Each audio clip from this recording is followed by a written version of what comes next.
So my daughter asked me to quit being a hoe on the internet, and I said, never! But today I will take the day off. It is Easter, but I'm gonna teach you guys how to do a low country boil because I'm in the upstate, and any of the shrimp boils, crab boils, anything like that that I've been to have been seasoned like garbage. So I'm gonna show you what I do, and then you guys tell me what I did right, wrong, or maybe you'll learn something. I don't know.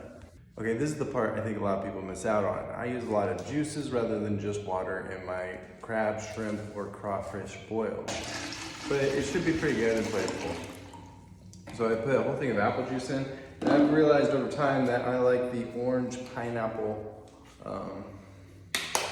juices. I think it adds a lot of flavor.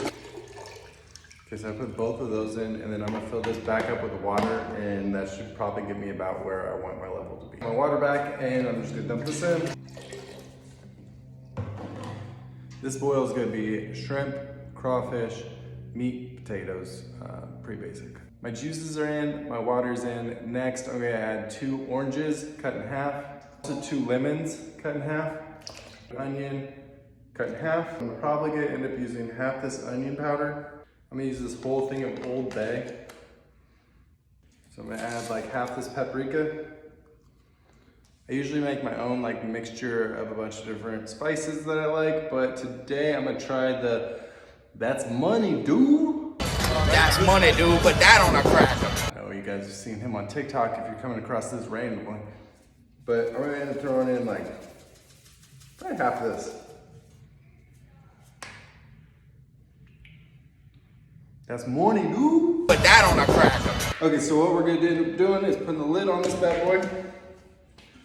Turn on the propane. Light her up. That just terrifies me. We want this thing a roaring boil. I'm gonna take you inside, show you the prep work for once this thing's boiling, what we're gonna end up doing to make this dope boil. All right, y'all, so this is my Walmart haul. We got Louisiana crawfish, raw shrimp, kielbasa, and potatoes. The thing about doing these boils is it's really easy and little prep work. All I'm gonna do is end up chopping these up into bite-sized pieces.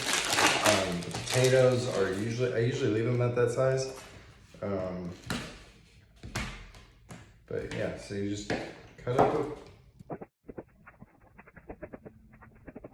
Now, obviously, if you use fresh ingredients as far as the crawfish, as far as the shrimp goes, that's the best way to do it. But I was in a pinch and was at Walmart and didn't know what to do for dinner. This all cost me about 45 bucks, so it's really not that bad. It'll feed the 5 of us, so like, it's a pretty good like dinner. All right, now that we got this thing boiling, I'm gonna start off by putting my potatoes in. All right, you notice how the water stopped boiling? That's usually how I judge my timing of when's the next time to put something in. It's usually roughly every like 5 minutes or so. But when you're using frozen like shrimp and frozen crawfish, it really does make a difference to wait until it starts really boiling again. All right, we're back into a good boil, so I'm gonna put the crawfish in. This will take a little bit longer to bring up to a boil because it is frozen. It's the same deal with the shrimp. It should be probably close to 10 minutes than the 5 that I told you earlier.